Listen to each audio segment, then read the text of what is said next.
उसके बाद जो है आप प्रदेश अध्यक्ष नियुक्त होते हैं। तो बीजेपी के अपने कई सारे विचार रहे हैं कि इस बार की जो राजनीति रहेगी 400 पार करेंगे, ये जो दलितों का अयोध्या से निकाल देंगे। भारतीय जनता पार्टी को हुआ तो ये नहीं होता। आप महादेव जी को मानते हैं? बिल्कुल मानते हैं। क्यों? यही तो है, वही कह रहा हूँ ना कि वो जातिवाद पे बस वोट पा लेना। जहाँ पर चिराग पासवान जी भी आए हुए थे, लेकिन स्थिति ऐसी आ गई कि उनको अपने पूर्ण मत करने में भी दिक्कत आ गई। पुरानी राजनीति ये थी कि कमिटमेंट सिर्फ हुआ करते थे। कई लोग महादेव जी को मान रहे हैं, कई लोग श्रीकृष्ण जी को मानते हैं। पार्टी का गठन किया था, पूरी पार्टी बनाई थी, अपना खून पसीना एक किया था, पार्टी को आगे बढ़ाया था। अच्छा, भारत को 10 साल के बाद आप कहाँ देख रहे हैं? बहुत सारी चेंजेस हो सकती हैं इसमें। लेकिन फिर नियति यहाँ पर यह कहती है कि जो मैं कराता हूँ, उनको पता चल जाता था कि सरकारें कौन सी बनेंगी। लेकिन कोई राजनीति की तरफ नहीं लाना चाहता अपने बच्चों को। सर्वगुण संपन्न की बात करनी चाहिए, सर्व समुदाय की। आपका जो बच्चा होगा, बच्ची होगी, राजनीति में लाएंगे या कुछ और पढ़ाएंगे? कभी मत हार मानो। जहाँ पर डोमिनेंसी में बीजेपी सपा या मतलब अदर पार्टीज रही हैं जी, आपने क्यों सोचा कि लोक जनशक्ति पार्टी रामविलास जी को ही ज्वाइन करते हैं? कोई खास वजह? कि आप ये कर सकते हैं। एक किसान का बेटा है, जिसकी अगली जो पीढ़ी आती है वो भी एक किसान का बेटा बनता है।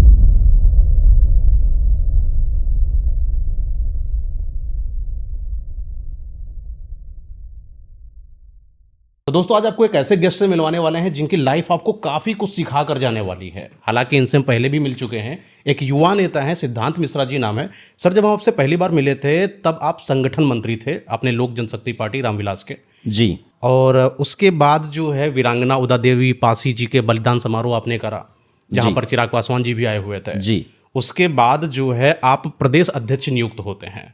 आपको कैसा लग रहा है सर? बहुत अच्छा लग रहा है, बहुत बहुत धन्यवाद आपका। पहली बात तो लास्ट टाइम आपसे जब हमारा कन्वर्सेशन हुआ था, आपसे एक छोटा सा इंटरव्यू हुआ था।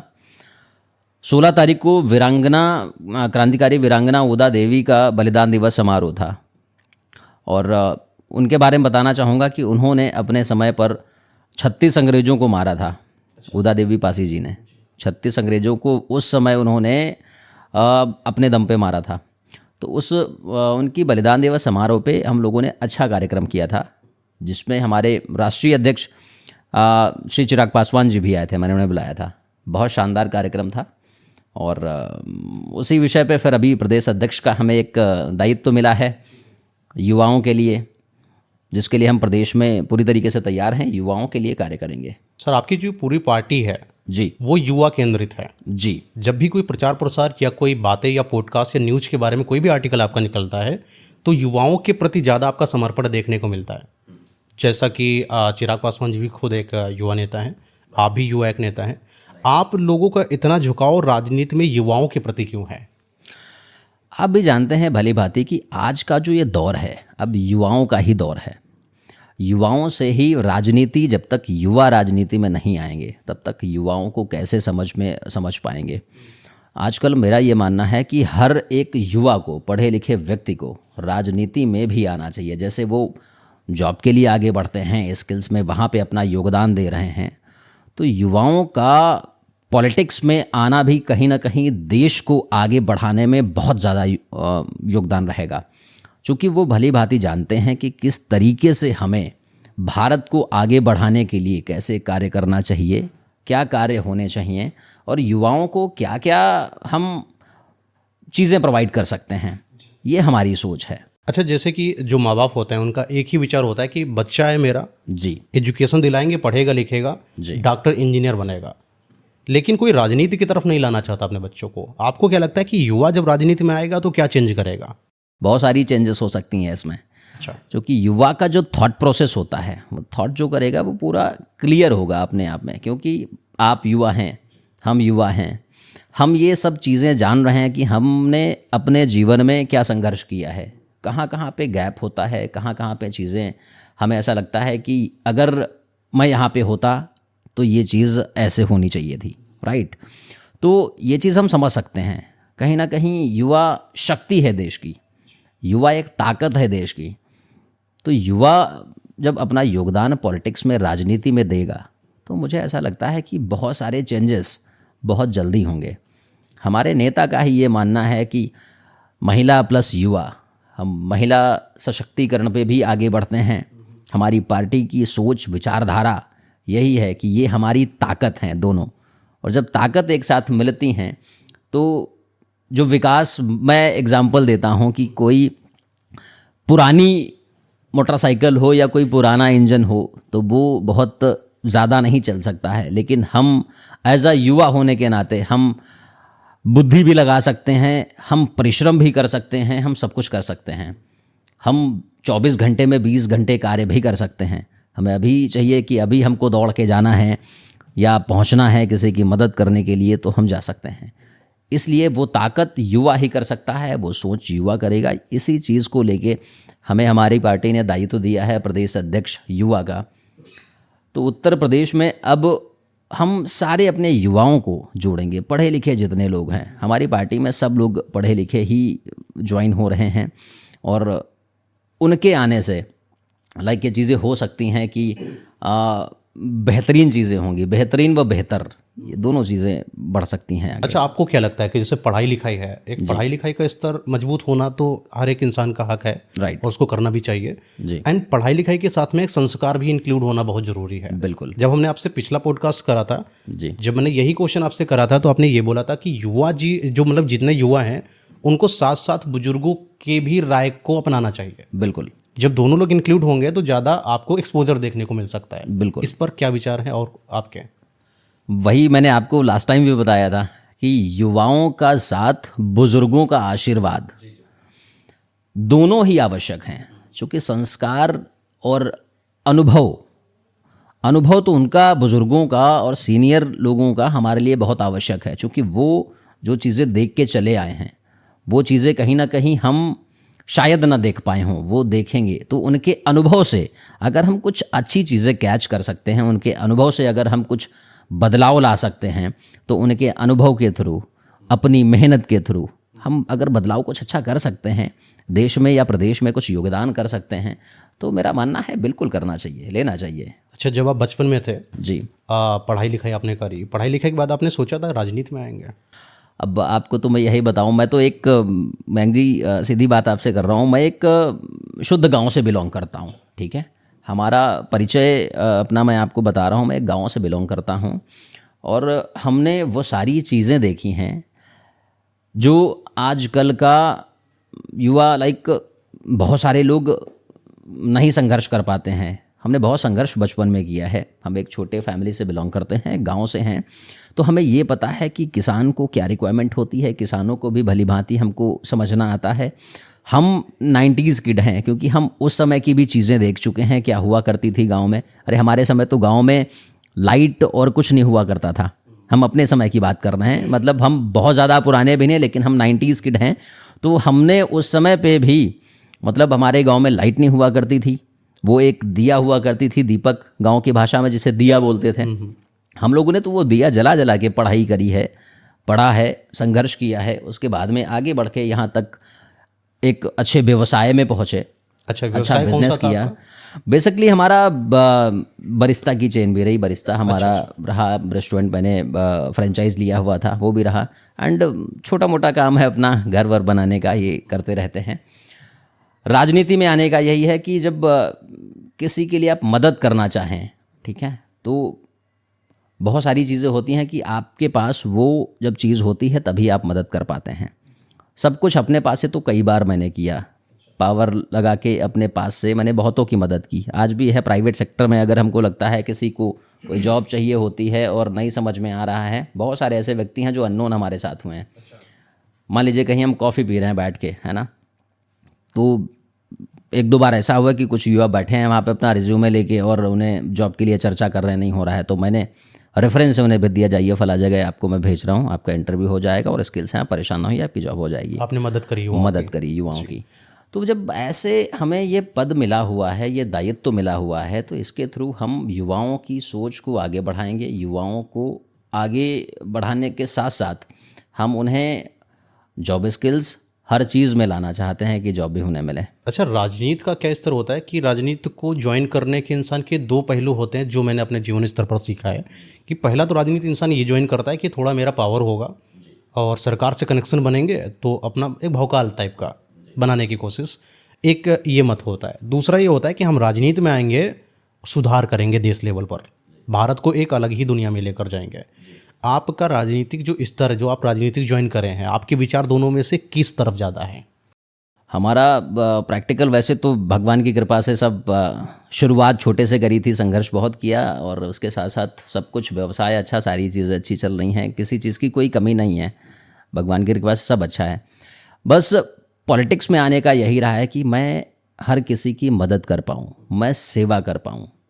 आज भी ऐसा है कि हम कई सारे अपने लोगों में ऐसा बोलते हैं कि आपके वहाँ अगर किसी कन्या की शादी हो रही हो, कुछ हो, तो आप हमें ज़रूर बताइएगा, जो हमसे सहयोग हो सकेगा या उस कन्या की किस्मत में जो हमसे होगा हम पूरा करेंगे। और वो हम करते हैं, जा जाके करते हैं, शुरू से करते हैं। तो उसके साथ साथ जब हमारे पास वो सेवा का भाव हमारे पहले से ही रहा है, बहुत सारी चीज़ें हमने देखी हैं, तो सुधार लाने की आवश्यकता है, इसलिए वो चीज़ पाने के लिए हमें ये मौका मिला है। अच्छा, जैसे जो पुरानी राजनीति थी, आपने उसको भी देखा है। हाँ, जरूर आपके अंदर विचार आए होंगे कि कुछ तो बदलाव करेंगे राजनीतिक स्तर पर भी। राइट। क्या विचार हैं आपके? पुरानी राजनीति ये थी कि कमिटमेंट सिर्फ हुआ करते थे, ये भली बात ही आप जानते हैं। सिर्फ कमिटमेंट्स होती थी कि कमिट्स प्रोमिसेस हो गए, ये सारी चीज़ें हो जाएंगी, कर दी जाएंगी, फिर बाद में हो रही हैं, लोगों को नहीं मिल रही हैं, है ना। अब यह है कि हमें ऐसा लगता है कि प्राइवेटाइजेशन की तरीके से काम होना चाहिए, जैसे प्राइवेट कंपनीज़ काम करती हैं और वो तुरंत टारगेट मिल गया, वो काम हो गया। तो हम जो संगठन तैयार करेंगे उसमें एक जोश होगा, वो एक दूसरे को कनेक्ट करेंगे कि अगर किसी को तकलीफ़ है तो वहाँ पे दौड़ के वो सेवा पहुँचाई जाए।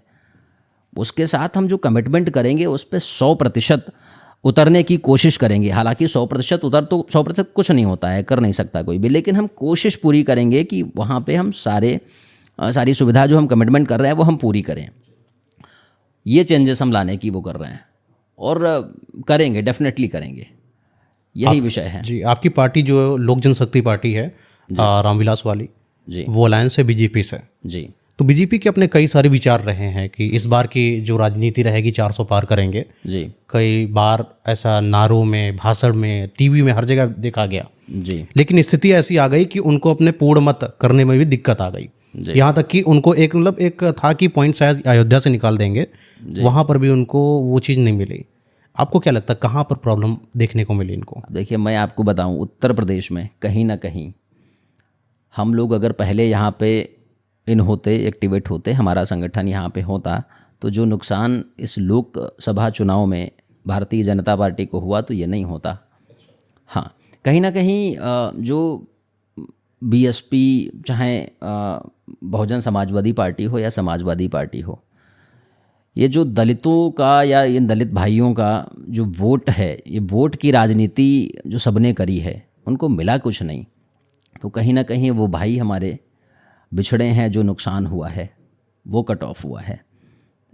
हमारी पार्टी के आने से बहुत सारी चीज़ें मजबूत होंगी और हमारी पार्टी में तो किसी व्यक्ति विशेष की बात भी नहीं है, सब समाज के साथ में खड़े रहने की बात करते हैं हम सब। हमारी पार्टी के नेता भी, चिराग भैया का भी यही कहना है कि हम सर्व समुदाय की बात करते हैं और सबको साथ लेके चलने की बात है।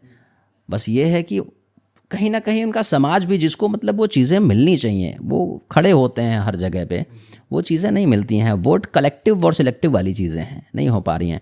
हम हमारी पार्टी से वो सारा समाज हमारे साथ, हमारे नेता को पसंद करते हैं, हमारी पार्टी को पसंद करते हैं, उनको एक नेता चाहिए, तो हम लोग हैं उनके लिए। हमारे नेता उत्तर प्रदेश में हैं। 2027 में हम बेहतर तरीके से संगठन मजबूत कर रहे हैं और वहाँ पे खड़े हैं, सबके लिए खड़े हैं। जातिवाद के बारे में आपके क्या विचार हैं? जातिवाद तो बिल्कुल नहीं होना चाहिए। अच्छा, बिल्कुल नहीं होना चाहिए। ये तो मतलब जातिवाद तो ये सब पार्टियां कुछ कर रही हैं, उसका कहीं ना कहीं बहुत नेगेटिव चीज़ें हैं। ये जातिवाद तो कुछ है ये नहीं, मेरा मानना ही नहीं। जातिवाद से सब ऊंच नीच की चीज़ें हो जाती हैं। समतल इक्वल भाव से सबको अगर रखते हैं तो वो ज़्यादा कहीं ना कहीं अच्छा है। हमारे यहाँ तो वर्ण व्यवस्थाएं हैं देखा जाए तो, राइट।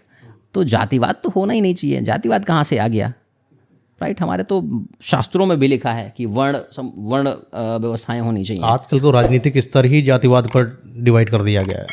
यही तो है कि आजकल आप देख रहे हैं राजनीति। जी, यही तो है। वही कह रहा हूँ ना कि वो जातिवाद पे बस वोट पा लेना, वोट के साथ साथ उनको मिलना कुछ नहीं। जैसा कि अभी आपने कहा कि युवाओं को कुछ ना मिलना, कितनी बार ऐसा हुआ। क्या युवा नेता समाजवादी पार्टी के नेता नहीं हैं? राइट, वो भी युवा नेता हैं। और सिर्फ वोट कलेक्ट करने से कुछ नहीं होता। आप युवाओं के लिए काम करें, कनेक्ट हों और सबको साथ लेने का काम करें। बांटना नहीं चाहिए, जात विशेष में बिल्कुल बांटना नहीं चाहिए।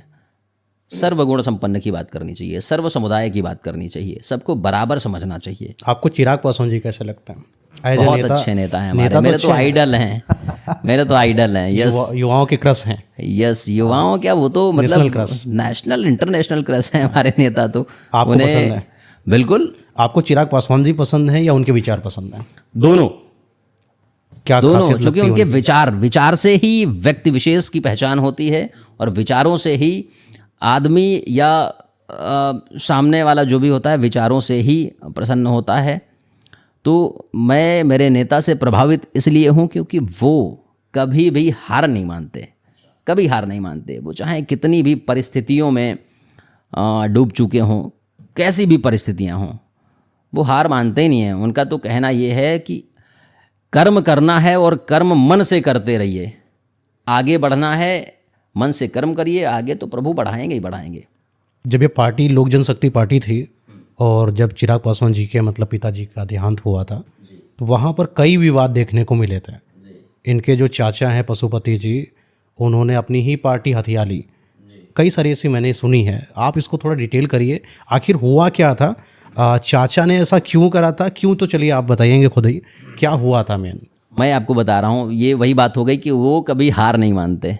अब शुरू से देख लीजिए, परम श्रद्धेय रामविलास पासवान जी ने पार्टी का गठन किया था, पूरी पार्टी बनाई थी, अपना खून पसीना एक किया था, पार्टी को आगे बढ़ाया था। ठीक है, वो पार्टी हर किसी के लिए काम करते। यस, वो मतलब उनके जैसा नेता मुझे ऐसा लगता है कि अभी तक नहीं हुआ है। वो तो मौसम वैज्ञानिक भी कहे जाते थे।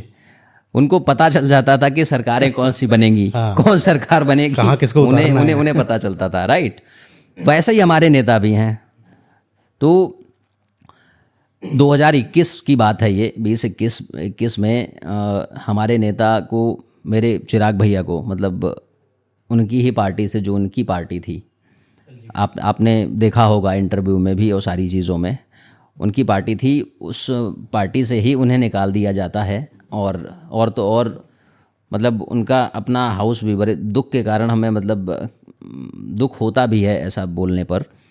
लेकिन हम जब नेताजी को अपने सुनते हैं तो हमारे अंदर भी जोश आ जाता है। उन्होंने हार नहीं मानी, घर चला गया, पार्टी चली गई, चलो ठीक है, लेट्स स्टार्ट अगेन। उनने बिल्कुल हार नहीं मानी और शुरुआत की फिर से। चाहते तो मतलब एक किड बन के वो रोते रहते कि भैया ऐसा है, आप ऐसा मत करिए, आप वापस कर दीजिए जो भी है। उन्होंने कहा कोई नहीं, चैलेंज को एक्सेप्ट किया। 2021 में पुनः पार्टी का गठन किया उन्होंने, पार्टी का गठन किया और सिंबल भी उनको देखे हेलीकॉप्टर मिला कि बहुत स्पीड से आगे हमें जाना है।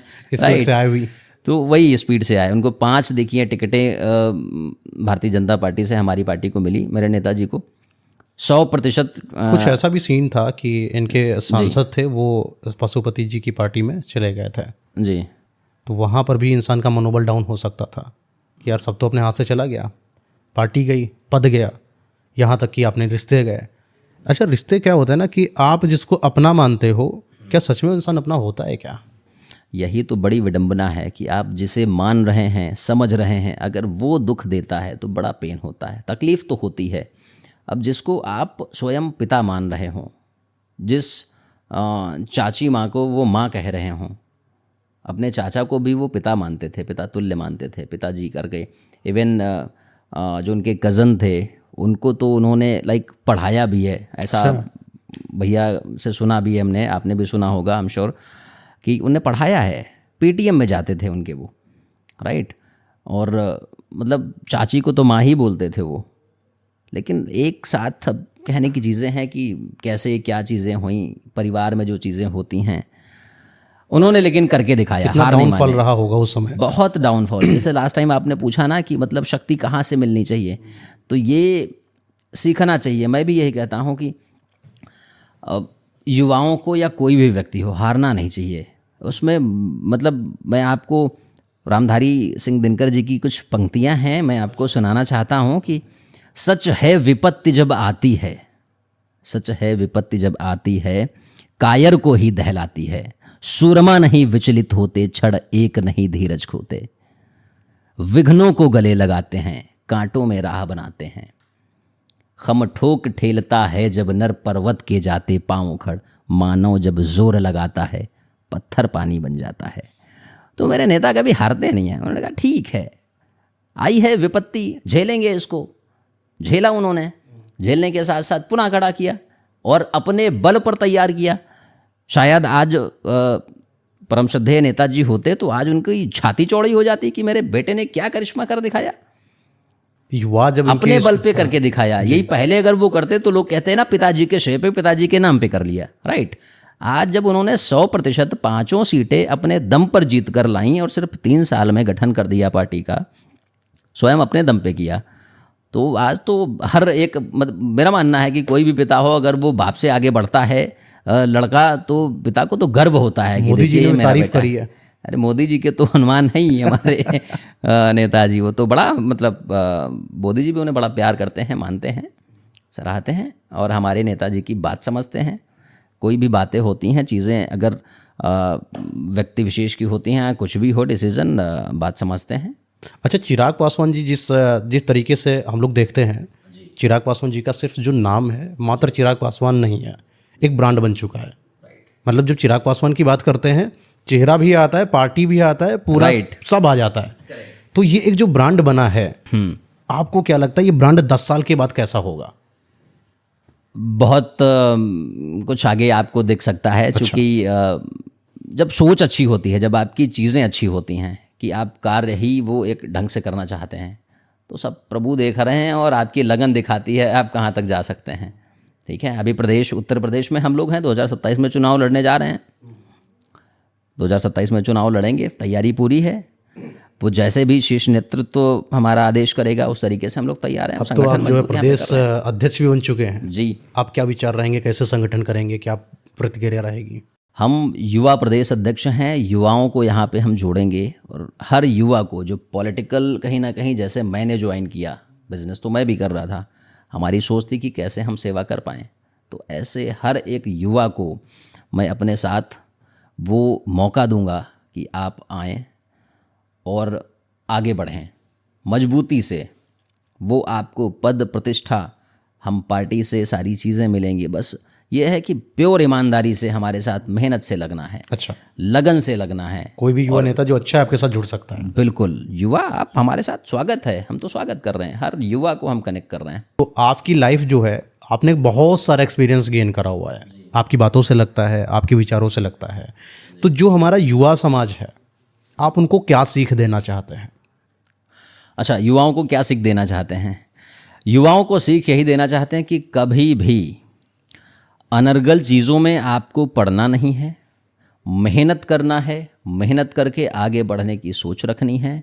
सबसे पहले जब कभी भी आप अनर्थक या अनर्गल कुछ करने की सोच रखें या करने का विचार आपके मन में आ रहा है, सबसे पहले आपके थॉट में आना चाहिए कि हमारे माता पिता ने किस संघर्ष से हमको पढ़ाया लिखाया है और किस उम्मीदों से पाला बड़ा किया है।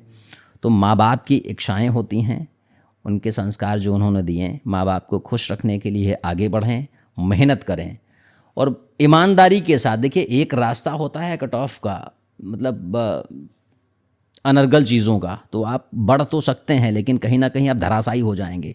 जब आप ईमानदारी का रास्ता चूज़ करते हैं तो वो रास्ता आपको कठिन तो होता है लेकिन वो आपको इतना मजबूत बनाएगा, आपके अंदर इतना कॉन्फिडेंस पैदा करेगा, आप किसी से डरेंगे नहीं, किसी से नहीं डरेंगे। आप ही हैं, आप देखिए एकदम क्या आप अभी यंग ही हैं और आपको कितने मिलियंस में लोग फॉलो कर रहे हैं। आप देखिए युवा आपसे कितना प्रभावित होते हैं, आपकी हर एक वीडियोस देखते हैं, मैं ही आपको फॉलो करता हूँ, स्वयं मैं देखता हूँ, राइट। तो आप वही है कि युवाओं का यही है कि डरना नहीं है, मेहनत करना है, आगे बढ़ना है और स्वागत है। हम तो आ रहे हैं कि जो इंटरेस्टेड हो आप आएँ हमारे पास, मिले हमसे, कॉन्फिडेंट रहे युवा। हाँ जी, कॉन्फिडेंट। गलतियाँ हो जाती इंसानों से कई बार, जी, युवाओं से ही होती हैं। बिल्कुल। जब तक बुजुर्ग नहीं हो जाते तब तक उनको गलतियों के समझ लिए पहाड़ हैं बिल्कुल। राइट। क्या लगता है कि गलतियां इंसान करने के बाद अपने आप को हतोत्साहित कर ले या उसको एक एज अ लेसन ले?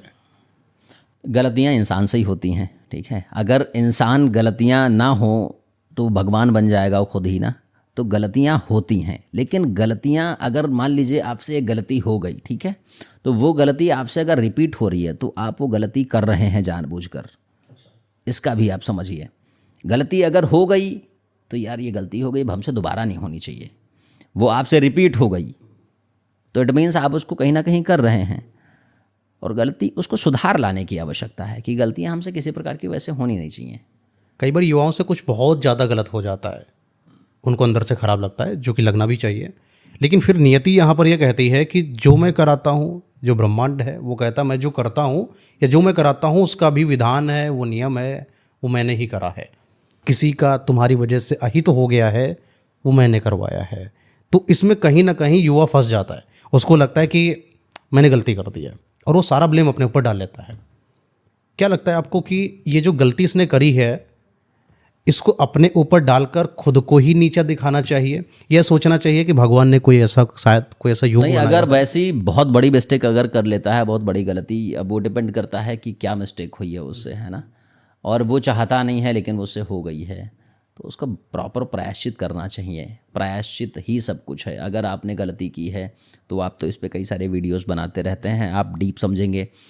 भगवान ने भी कहा है स्वयं कि गलती करके अगर कोई प्रायश्चित करता है और दिल से मानता है कि वो गलती उससे हुई है, क्षमा प्रार्थी हूँ मैं और इसका मैं दोषी हूँ, अपने आप को दोषी मानता है और दोबारा नहीं होगा ऐसा, तो वो गलती भगवान भी माफ़ कर देता है। ऐसी क्या चीज़ है जो युवाओं को बताना चाहेंगे कि वो ना करें? सीख आपने बताई, अब आप बताइए वो क्या ना करें। बस मैं उनको यही बताना चाहूँगा, सब युवाओं को यही कहना चाहता हूँ कि बस अपने आप को आगे बढ़ाने के लिए, सारी चीज़ों को मजबूत करने के लिए आप मजबूत हों, आगे बढ़ें। चीज़ें नेगेटिव वैसी ना करें। मैं कहना चाहता हूँ कि आजकल बहुत सारे युवा देख लीजिए कि मैं ओपनली बताऊँगा, बहुत सारे युवा आजकल नशे में बर्बाद हुए जा रहे हैं, ठीक है। तो वो चीज़ें आपको नहीं करनी हैं। क्यों आप वैसा करो? आप एक क्लियर प्रोसेस में आइए, आप मेहनत करिए। और आजकल नशे से ही युवा बहुत बर्बाद हो रहा है। मैं तो देखता हूँ, मैं भी युवा हूँ मैं भी चीज़ें वैसी देख रहा हूँ, लेकिन वैसा नहीं होना चाहिए कि नशे में बहुत सारे लोग सुसाइड कर लेते हैं, अपने आप को चीज़ें नहीं मिल पाती हैं तो वो सुसाइड कर लेते हैं, ख़त्म कर लेते हैं अपने आप को। ना जाएं, वैसी चीज़ें ना करें। और इसमें अब आते हैं तो अपने इन सब सामाजिक मुद्दों की तो बातें हो चुकी हैं, एक और सामाजिक मुद्दा हमारे पास यही है अच्छा, आप देखते हैं कि जो सरकारी हॉस्पिटल होता है, लंबी लंबी लाइनें लगी होती हैं, कई बार स्थिति काफ़ी दयनीय हो जाती है, घंटों घंटों इंसान इंतजार करता रहता है। आपको क्या लगता है इसको सुधारा कैसे जा सकता है, इस वाले सीन को? सुधारने का इसका है कि शिक्षा पे बड़ा ध्यान देना है। अच्छा। जब शिक्षित होंगे लोग, उन्हीं में से डॉक्टर्स बनेंगे।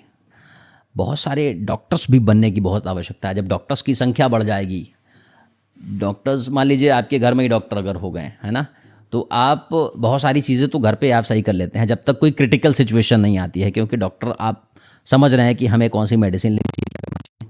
तो जब डॉक्टरों की संख्या बढ़ेगी तो ये कतारें या लाइनें भी हॉस्पिटल्स में कम हो जाएंगी। दूसरी चीज़ ये है कि हम लोग भी पार्टी में हैं, हमारी पार्टी भी आएगी प्रदेश में, शासन में तो है ही हैं।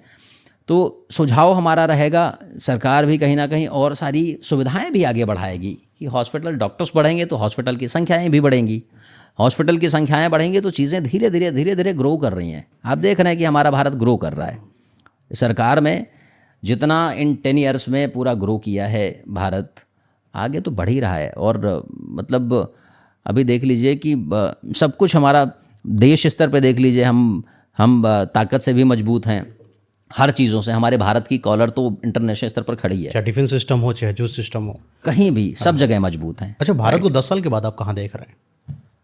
बहुत अच्छी जगह पे देख रहे हैं। जैसे 47 का सोच है तो बहुत अच्छा होगा भारत। विकसित तो बनाना ही है, और जैसे जिस स्तर पे कार्य चल रहा है ऐसा ही चलता रहा तो फिर हम लोग तो आने वाले समय में काफ़ी आगे होंगे। भारत के कुछ लोग जो है क्या लगता है कि क्योंकि हम जब आगे बढ़ते हैं तो कुछ ना कुछ चीज़ें हमसे गलत भी हो जाती हैं, देश स्तर पर भी कुछ ऐसा बदलाव आप चाहते हैं कि अगर ऐसा हो जाए तो देश हमारा ऐसा पहुंच जाएगा? बदलाव की आवश्यकता धीरे धीरे यही है कि यहाँ जो चीज़ें डिस्कशन वाली होती हैं कि एक्शन कोई मोड का लिया गया, बदलाव यही है कि कार्य किसी चीज़ का डिस्कशन लिया गया या एक्शन लिया गया, उस चीज़ को मतलब फॉलो करके तुरंत कार्य कराना चाहिए। जो कार्य मुझे लगता है कि 15 दिन में होना चाहिए, उस कार्य के लिए हमको 1 महीना नहीं देना चाहिए। वो 15 डेज में अगर वो कार्य हो सकता है तो हम 1 महीना क्यों वेस्ट करें उसमें। सही बात है। तो इस चीज़ में लेके बस इसीलिए युवाओं को आने की आवश्यकता है। मतलब आपने कुछ बोला फिर कर दिया, बस रुकना नहीं होना चाहिए, रुकना नहीं है भाई। पता आपने चला विचार कमिटमेंट चल लिया, रहे हैं। हाँ। कमिटमेंट लिया अपने कार्य करने के लिए, जी। तो आप उसको करिए। हाँ। कर सकते हैं। ऐसा नहीं है कि फिर आपके पास वो दोबारा कोई व्यक्ति आए, दोबारा आपसे बात करे कि भैया हमने ऐसा कहा था, ये विषय था, आपने बोला था करवा देंगे, अच्छा हाँ ठीक है मैं देख रहा हूँ, फिर से देख रहे हैं नेताजी फिर से बैठे हुए हैं, तो वो नहीं ठीक है। अच्छा ये बताइए कि जैसे आजकल के जो नेता हैं, जी हम पुराने नेताओं की बात करें तो उनको शिक्षा के स्तर से कोई लेना देना नहीं था। आपके क्या विचार है कि नेता को पढ़ा लिखा होना चाहिए या सिर्फ जनता ने जिता दिया तो बस नेता है? नेता को पढ़ा लिखा होना बहुत ज़रूरी है। जब पढ़ा लिखा नेता होगा तो ऑफिसर भी समझेंगे कि पढ़े लिखे हैं, नेता भी हमारा पढ़ा लिखा है, तो कोई गड़बड़ चीज़ें नहीं होंगी। हम क्वेश्चन भी ऑफिसर से कर सकते हैं फिर कि ऐसे चीज़ें नहीं, आपको ऐसे करनी है, फिर हमको वो बता नहीं सकते क्योंकि हम भी समझ रहे हैं कि ये कार्यस्थल कार्य क्षेत्र क्या होना चाहिए, किस तरीके से कार्य होना चाहिए, तो हम क्वेश्चन कर सकते हैं। इसलिए युवाओं का आना राजनीति में ज़रूरी है। सब हम तो सारे व्यक्तियों को, चाहे MBA और ये सब व्यक्ति जितने हैं, सब पढ़े लिखे युवा ही हमारी पार्टी में कनेक्ट सब हैं। आए। हाँ, अच्छा, लोक जनशक्ति पार्टी जो है इसका आपने चुनाव करा। जी 2 पार्टियां हैं लोक जनशक्ति पार्टी में, रामविलास जी की अलग है। जी उसके पहले भी हम आते हैं उत्तर प्रदेश में, जहाँ पर डोमिनेंसी में बीजेपी सपा या मतलब अदर पार्टीज रही हैं। जी आपने क्यों सोचा कि लोक जनशक्ति पार्टी रामविलास जी को ही ज्वाइन करते हैं? कोई खास वजह? खास वजह यही है कि मैं प्रभावित हूँ माननीय नेता चिराग जी से, चूँकि मैं तो उनको आइडल मानता हूँ। जब से मैंने उनको देखा कि किस तरीके से उन्हें संघर्ष किया, वही इमोशनल कनेक्ट करता है कि जो व्यक्ति एक तरीके से ज़िंदगी में संघर्ष ना किया हो, है ना, वो बॉलीवुड में भी गए, अपना एक आधी मूवी भी करी उन्होंने, ठीक है। पिताजी स्वयं बिल्कुल किंग की प्रिंस की तरीके से वो पले बड़े, राइट। उसके बाद उनको संघर्ष, वो जब सब कुछ हाथ में होने के बावजूद उन्हें संघर्ष करना पड़े, लाइक वो शून्य से शुरू करें। उनके पास कुछ नहीं है, कुछ भी नहीं है, आप समझ लीजिए, घर भी नहीं है ना। तो वो शून्य से शुरू करके उन्होंने और उतनी जल्दी हासिल किया कि उन्होंने दिखा दिया कि मतलब चिराग पासवान जी के अंदर खून, परम श्रद्धेय नेताजी के आदर्श भी है, उनका खून भी है, उनका जज्बा भी है, कार्य करने की स्फूर्ति भी है, कितनी जल्दी कार्य किया जाता है, एक्शन मोड बहुत अच्छा है उनका, कुछ भी कार्य करते हैं इंस्टेंट एक्शन लेते हैं। मैं प्रभावित इसलिए उनसे हूँ। अच्छा, 2 चीज़ें आप बताइए चिराग पासवान जी के अंदर की जो आपको लगता है कि ये हर युवा को सीखनी चाहिए, खुद आपने भी सीखी हो उनसे वो चीज़। पहली चीज़, कभी मत हार मानो, कभी मत हार मानो, कोई भी सिचुएशन हो, ठीक है। इससे वर्स्ट सिचुएशन नहीं हो सकती कि हमारे चिराग भैया के पास कुछ नहीं था, समझ सकते हैं आप। मतलब आप वो सोच के देखिए, खड़े हुए वापस और बड़ा खड़े होके दिखाया उन्होंने, ठीक है। पहली चीज़, आपको हार नहीं माननी है, हताश नहीं होना है, ठीक है। दूसरी चीज़ ये है कि आप अपने आप की शक्ति पहचानिए कि आप ये कर सकते हैं, और जब हार नहीं मानेंगे तो आपके अंदर की आत्मशक्ति, आपका आत्मविश्वास जब होता है तो आप कहीं से नहीं हारेंगे। वो आपका आत्मविश्वास आपको हारने नहीं देगा। बस सोच ये होनी चाहिए कि आपको उस लगन से लगना है, दृढ़ता से लगना है कि आपको वो चीज़ पानी ही पानी है, वो लेना ही लेना है। एक और चीज़ मुझे ऐसा लगता है, मैंने जो सीखा है उनसे, कभी अपनों पर दिल खोल के भरोसा ना करें। ये तो वही हो ही गया, क्या किया जाए, सही है, सत्य है, सत्य है। तो आप जो है जैसे कि युवा हैं, साथ में आप काफ़ी मॉडर्न भी हैं, साथ में आपका लुक जो है धार्मिक है। अरे आप मॉडर्न होने के बावजूद काफ़ी ज़्यादा धर्म से जुड़े हुए हैं जी। मॉडर्न जितना भी युवा है या जितने पीढ़ी है जो मॉडर्न वाली है, वो धर्म से दूर जा रही है, लेकिन आप धर्म के काफ़ी करीब दिख रहे हैं, स्पिरिचुअल इंसान हैं आप। कोई खास वजह स्पिरिचुअल होने के? सबसे पहले हम सनातनी हैं, सबसे पहले हम हिंदू हैं, सनातनी हैं। सबको ये समझना चाहिए कि सनातनी आप हैं। हमारा धर्म ये सिखाता है कि सर्व गुण संपन्न होना चाहिए और सबको एक साथ लेना चाहिए। हमारे यहाँ पे कभी किसी को परेशान करने की बात हमारे सनातन धर्म में नहीं कही जाती है, ठीक है। तो मैं जैसे कलावा बांधता हूँ, हमारे चिराग भैया पूछने को वाला था मैं आपने, इसको। चिराग भैया को आपने देखा होगा, वो कलावा बांधते हैं, वो महादेव को बहुत मानते हैं। अच्छा, हाँ, वो हर जगह का उनके हाथ में कलावा बंधा हुआ है। ज्योतिर्लिंग का। हाँ, हर ज्योतिर्लिंग का वो बांधते हैं। ठीक है, मस्तिष्क पे तिलक लगाते हैं। तिलक आपने लगाने भी से, लगाया है? हाँ, क्या प्रेरणा ये चिराग पासवान जी से या पहले से मतलब लगाते थे? पहले से ही है। तिलक लगाने की चीज़ें हैं, लेकिन वो तो लगाते ही लगाते हैं, परमानेंट ही है। हमारा तो स्किप भी हो जाता है कभी कभी, है ना। उनका तो आपने देखा ही नहीं होगा कि वो तिलक बिना लगाए घर से निकलते हों। तो ये चीज़ें हैं कि धर्म आपका है, सनातन धर्म आपका है, तो ये सब चीज़ें आपको दिखाती हैं। धर्म से आप जुड़े हैं ना? क्यों जुड़े हैं? धर्म अपना है, चूँकि ये सब चीज़ें पॉजिटिव में आती हैं। आप समझिए, जैसे तिलक हम लगाते हैं, तो तिलक लगाने के पीछे भी एक कारण होता है। अच्छा, तिलक लगाने से, हमेशा तिलक इस उंगली से लगाया जाता है, आपको तिलक इस उंगली से लगाना चाहिए। और जब आप यहाँ से लेके यूँ ऊपर की तरफ तिलक लगाते हैं, तो उसमें लगता है कि आप अपने यश कीर्ति को आप बढ़ा रहे हैं, आप ऊपर की तरफ बढ़ रहे हैं। वो भाव वो आता है, और मस्तिष्क आपका ठंडा रहता है तिलक लगाने से।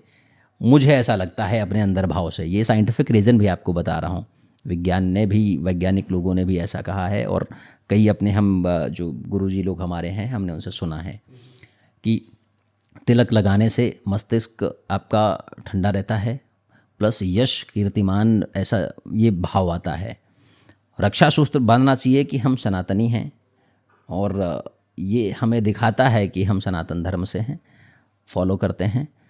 चीज़ें होनी चाहिए। मुझे लगता है हर एक व्यक्ति को, आपने बांध रखा है, मैं बड़ा अच्छा लग रहा है, हर एक व्यक्ति को बांधना चाहिए। बहुत अच्छा। अच्छा, तिलक लगाने के बाद जैसे कि कुछ लोगों को आदत होती है ऐसे मिटा दिया, आपको क्या लगता है, मिटाना चाहिए तिलक ऐसे अपने आप से? बिल्कुल नहीं मिटाना चाहिए। अच्छा, वही यश कीर्ति वाली बात आ गई। जब हम यश कीर्ति स्वयं अपने ऊपर बढ़ा रहे हैं, फिर आपने मिटा दिया, तो आपने यश कीर्तियों को आपने स्वयं मिटा दिया। तो ऐसा नहीं करना चाहिए, ये गलत होता है। अच्छा। हाँ, स्पिरिचुअलिटी ने आपकी लाइफ में क्या चेंजेस करे? बहुत कुछ चेंजेस किया है। जैसे? वो तो शुरू से ही हमारे घर में ही तो मतलब चीज़ें, हम तो राधे राधे कहते हैं, कान्हा जी को पूजते हैं, मानते हैं, भोले बाबा को बहुत मानते हैं। कान्हा जी तो हमारे घर में राधे राधे हर दिन होता है। श्री कई लोग अलग हैं। हरे मुरारे, हे नाथ नारायण वासुदेवाय। क्या बात। तो ये चीज़ें चलती रहती हैं। कई लोग महादेव जी को मान रहे हैं, कई लोग श्री कृष्ण जी को मानते हैं। सब हर एक इंसान की अपनी, हाँ, अपना है, अपनी चीज़ें हैं। आप महादेव जी को मानते हैं? बिल्कुल मानते हैं। हम तो हर भगवान को पूजते हैं। किसी पे ज़्यादा श्रद्धा होती है, भोले बाबा पे श्रद्धा इसलिए ज़्यादा है, तो लगता है कि वो अनंत हैं, सरल हैं, सरल हैं, जल चढ़ा दो खुश हो गए। हाँ, अनंत हैं वो, अनादि हैं। उनको अनंत मतलब ना अंत है ना शुरुआत है। वो तो बच्चा भी अनभिज्ञ है भक्ति के मार्ग में, yes। वो भी अगर जाके जल चढ़ा देता है महादेव जी की शिवलिंग पर, सब कुछ अच्छा हो जाता है उसका। सब कुछ अच्छा हो जाता है, ये सत्य बात है। आप पारिवारिक भी काफ़ी ज़्यादा हैं, जी। माँ बाप के प्रति आपके काफ़ी प्रेम होंगे। आप थोड़ा अपना परिवार के बारे में बताइए। मैंने आपको बताया कि मैं एक शुद्ध गांव से बिलोंग करता हूं। बचपन मैंने गांव में बिताया, गांव मैंने देखा। हमारे फादर, मेरे पिताजी किसान आदमी हैं, किसान हैं। उन्होंने हम बच्चों को अच्छे से पढ़ाया, मेहनत लगन से पूरा संस्कार दिया कि कभी गलतियां कोई वैसी नहीं होनी चाहिए कि किसी को आपकी वजह से तकलीफ़ हो। हम लोग तो बहुत पीटे भी गए हैं माँ बाप के हाथों से, मतलब खूब 90s किड में, मतलब ढंग से कुटाई होती थी। कुछ गलतियाँ हुई तो वो प्रैक्टिकल उस पे है। तो धीरे धीरे संघर्ष हुआ। संघर्ष से फिर जब कहते हैं ना कि आपकी नियति साफ़ होती है, आप दिल से साफ़ होते हैं, आप मन से लगते हैं, तो सारी चीज़ें आपके सपोर्ट में होती हैं। एक किसान का बेटा जी, आज प्रदेश अध्यक्ष है, कैसा लग रहा है घर वालों को? बहुत अच्छा लग रहा है। वो सब इतना प्रसन्न हैं, उनको लगता है कि अब जो बेटा उनका करना चाह रहा था या करने की इच्छा रखता था, जो कहीं ना कहीं अपने आप अभी थोड़ा बहुत कर रहा था, अब शायद बहुत कुछ वो कर सके। तो अंदर बहुत सारी चीज़ें हैं कि हमें गांव में क्या करना है, या मैं भली भांति समझता हूँ कि क्या क्या तकलीफ़ें होती हैं लोगों को। मैं बहुत फील करके ये बात कह रहा हूँ आपसे। तकलीफ़ें बहुत होती हैं, ग्राम स्तर पर परेशान हो जाते हैं, चीज़ें नहीं मिल पाती हैं उन्हें। तो उसको प्रोवाइड करने के लिए हम इसी संघर्ष में हैं कि मैं किसी के प्रति, किसी बुज़ुर्ग हो या कोई भी इंसान हो, अन्याय नहीं होने दूंगा। जिस दिन चीज़ें ऐसे रहेंगी, चूँकि हमारी पार्टी मतलब जुड़ा ही मैं इसलिए हूँ, वो किसी व्यक्ति विशेष के लिए खड़े हैं। मेरे नेताजी, अभी किसी को कोई तकलीफ़ हो ना, तो हम अगर बात करते हैं शीर्ष नेतृत्व, तो हमारा वहाँ दिल्ली से फ़ोन आ जाता है, इतना सपोर्ट करते हैं वो, कोई भी हो। बस ये है कि आप गलत नहीं होने चाहिए, गलत के साथ हम लोग नहीं खड़े होते हैं। सत्यता यही है कि आप अगर परेशान किए जा रहे हैं तो हम आपके लिए रात में भी खड़े हो जाएंगे आके। हम आपको ये बोल रहे हैं, आपको भी मैं ये बोल रहा हूँ, जेन्युइनली अगर आपको तकलीफ़ होती है, कोई दिक्कत आती है और आपको लगता है कि आपको परेशान किया जा रहा है, हम आपके लिए रात में खड़े हो जाएंगे आके। Thank you. एंड आपने राजनीतिक स्तर पर बात करी, आपने युवाओं के बारे में बात करी, आपने चिराग पासवान जी के बारे में बात करी। अब थोड़ा सा पर्सनल आते हैं, आपके बच्चे होंगे या हैं कि नहीं है? मैं अभी फ़िलहाल तो सिंगल हूँ। अच्छा, शादी नहीं हुई है। इन फ्यूचर शादी होगी? देखा जाएगा। क्या चाहते हैं अपनी पत्नी में? अभी तो ये सब भविष्य की चीज़ें हैं। लेकिन फिर भी एक इच्छा होती है, व्यक्तिगत इच्छा, भविष्य की चीज़ें भविष्य की। हैं। अच्छा, आपका जो बच्चा होगा, बच्ची होगी, राजनीति में लाएंगे या कुछ और पढ़ाएंगे? कहते हैं ना, भविष्य में देखा जाएगा। ये पहले फिर तो भी डिसाइड अपना हो मन क्या का विचार करना है।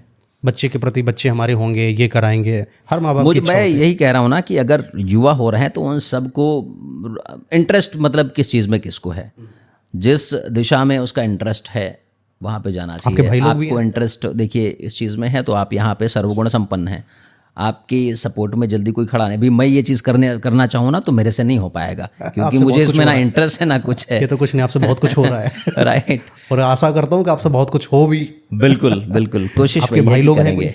हाँ जी, वो लोग क्या करते भी हैं? हैं, सब बिजनेस में हैं। सब बिजनेस में, बस राजनीति में आप हैं। राइट। तो फ्यूचर राजनीति आपकी बहुत पकड़ अच्छी होने वाली है। तो आपसे हम लोगों को इन फ्यूचर भी बहुत कुछ सीखने को मिलेगा। हालांकि ये पॉडकास्ट जो है आज तलक की डेट का है, जो ज़िंदगी में आपने सीखा है। बिल्कुल। आशा करता हूँ कि भविष्य में एक और पॉडकास्ट होगा जब आप बहुत अच्छा अपनी ज़िंदगी में कुछ कर चुके होंगे। बिल्कुल तब जरूर अपने युवाओं को, अपने लोगों को, जितने हमारे साथ जुड़े हैं, उनको फिर से कुछ ऐसी स्टोरी आपको सुनाऊंगा, आप लोगों को सुनाऊंगा, जो सर से मुझे सीखने को मिलेगी या इनसे हम लोग सीखेंगे। क्योंकि इनकी ज़िंदगी को जहाँ तक मैंने जब आपसे बैकग्राउंड में बात करा है, हर एक दिन कुछ ना कुछ ये नया सीखते जाते हैं। आप ये खुद सीखे, सोचिए, एक किसान का बेटा जिसकी अगली जो पीढ़ी आती है वो भी एक किसान का बेटा बनता है। किसान को मैं नीचा नहीं दिखा रहा यहाँ पर जी, मतलब कि मैं प्रोग्रेस की बात कर रहा हूँ। बिल्कुल। किसान भी अपने आप में बहुत अच्छे हैं, ठीक है, कोई भी, हर एक इंसान का प्रोफेशन अच्छा है, लेकिन वहाँ से इस लेवल पर आना अपने आप में एक इंस्पिरेशनल है। हर इंसान को बहुत कुछ आपसे सीखने को मिलेगा। बिल्कुल, मुझे भी सीखने को मिलेगा, हमारी जनता को भी सीखने को मिलेगा। आपका बहुत बहुत धन्यवाद, आपने अपना समय दिया हमें और हमारे लोगों को। बहुत धन्यवाद। फिर आपसे मुलाकात होगी और अच्छे विषयों पे होगी, और उम्मीद यही है कि आपके थ्रू, चूँकि आपके साथ सब युवा जुड़ा हुआ है, मैं फिर से कहना चाहूँगा कि कभी हार मत मानो, मजबूती से लड़ो, डट के लड़ो, कैसी भी परिस्थितियाँ हों। कभी भी कुछ भी अनर्गल करना की अगर कोशिश भी हो रही हो, सबसे पहले अपने माँ बाप के बारे में अवश्य सोचो, हार मत मानो। यही हमारा बार बार कहना है। धन्यवाद सर।